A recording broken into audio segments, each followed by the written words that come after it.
El hecho es por lo pronto llamativo e inusual también. Hay muchos que se están preguntando si es un fenómeno natural o es algo provocado. Son los propios vecinos los que dan la voz de alerta respecto de la aparición de peces muertos o agonizando incluso en el salado. Exactamente. Mucha gente ha observado que estos peces están en la superficie de los espejos de agua, boqueando, como se dice popularmente, o buscando oxígeno, como aseguran algunos científicos.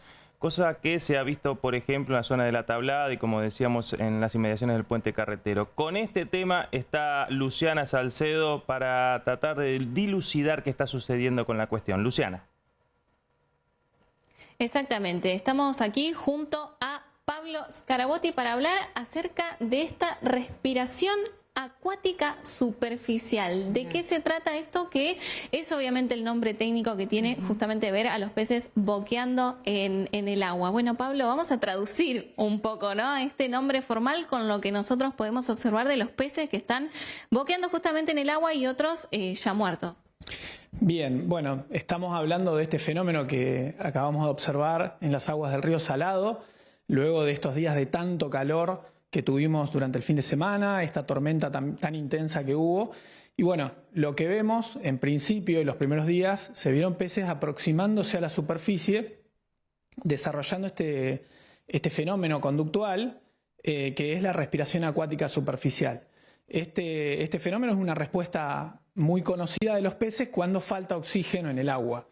Los peces se aproximan a la superficie y utilizan el oxígeno disponible que se está difundiendo continuamente desde la atmósfera, que está disponible en la película superficial del agua. Entonces los peces desarrollan una natación rasante y van lentamente respirando sobre esa película de agua y aprovechando el poco oxígeno disponible que queda ahí en ese lugar. ¿A qué se debe esta situación, esta falta de oxígeno? Bien, generalmente todos los fenómenos naturales se deben a muchas causas.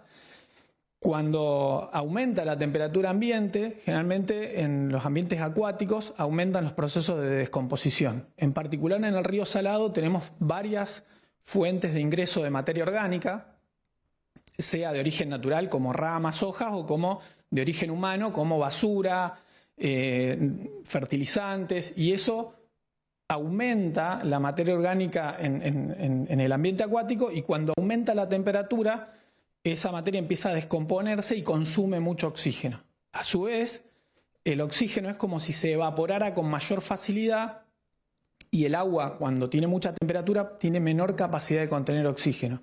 Y tercero, los peces, que son organismos de sangre fría, son ectotermos, aumenta mucho su metabolismo cuando hay alta temperatura y demandan más oxígeno. Entonces hay una escasa oferta y una alta demanda de oxígeno por parte de los peces, y eso hace que se vean ante este estrés fisiológico de necesidad de mucho oxígeno y tienen que ir a buscar a un lugar del hábitat donde ese poco oxígeno está disponible.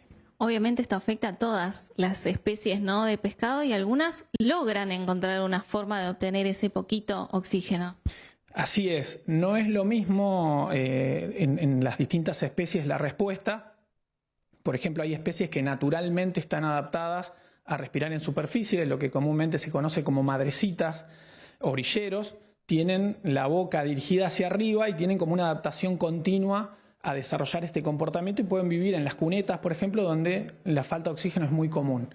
En los ríos y las lagunas existen peces, por ejemplo, como el sábalo, que tienen la capacidad de respirar en superficie, y otras, como el pacú, y muchas otras especies que desarrollan extensiones del labio, ¿sí? Eso lo estudiamos acá en el instituto, que son momentáneas, en realidad duran unas horas, y pueden hacer que la morfología de la boca sea mucho más eficiente para respirar en superficie.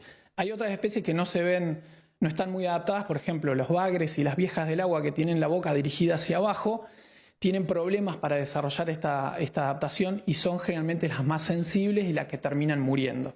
Los organismos que están acostumbrados a vivir en los ríos, como los bagres y las viejas del agua, generalmente son los más sensibles ante estos eventos de hipoxia y terminan, lamentablemente, en muchos casos muriendo masivamente. Esta es una situación que recién por ahí estamos observando aquí. Obviamente se van a ver quizás más peces muertos, pero ¿qué va a pasar en los próximos meses? Esto, bueno, habría que ver obviamente cómo van a ser las temperaturas, cómo van a ser los vientos, las lluvias, todo impacta en la temperatura del agua, en el nivel de descomposición, en la cantidad de materia orgánica de los ambientes. Esto generalmente los eventos de poco oxígeno tienen un ciclo diario que tiene que ver también con la fotosíntesis que ocurre en el agua. Cuando hay mucha fotosíntesis, hay mucho sol, generalmente aumenta el oxígeno porque las algas están liberando oxígeno al agua. Esto esperaría que se revierta en la medida que se mantengan temperaturas moderadas y haya un viento leve y la corriente del río y el caudal vayan aumentando, debería revertirse.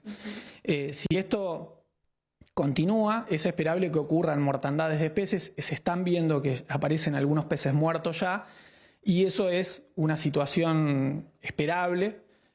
También los peces están sometidos a muchos factores de estrés y tienen un estado de salud delicado, y esta falta de oxígeno son los que termina contribuyendo un poco más a estresarlos y a llegar a un límite que termina desencadenando la muerte. Lo hablábamos fuera de cámara, muchas veces quizás esta contaminación está debajo, pero por ahí una corriente y demás puede modificarlo, y allí es cuando quita el oxígeno prácticamente en toda la superficie. Sí, eso es también un fenómeno conocido. En Brasil, por ejemplo, se denomina friagem, que es una mortandad masiva que ocurre luego de vientos muy fuertes o de sudestadas, por ejemplo, o de vientos sures del viento sur muy fuerte. Generalmente, cuando hace mucho calor, esta materia orgánica en descomposición empieza a consumir el oxígeno desde el fondo. Entonces se genera una capa anóxica en el fondo, una capa sin oxígeno, que se mantiene estable en ese lugar mientras el agua esté estancada. Si hay mucho viento o se enfría de golpe el ambiente, esa capa anóxica de agua pasa a la superficie o se revuelve y de alguna manera afecta a todo el cuerpo de agua y termina haciendo que toda la columna de agua desde la superficie hasta el fondo quede con muy poco oxígeno. Muchísimas gracias, Pablo. Muy, pero muy claro en tus conceptos. Bueno, muchas gracias a ustedes por difundir.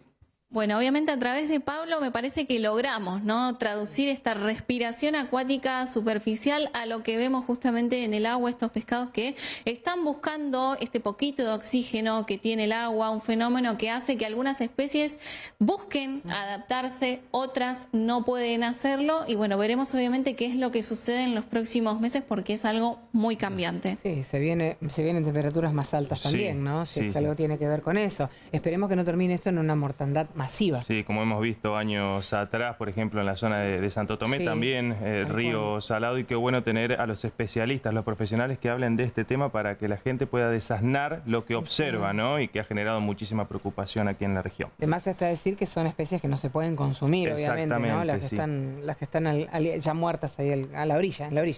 Bien, Luciana, muchísimas gracias. Gracias, Lu. Gracias a ustedes. Hasta la próxima. Chao, hasta la próxima.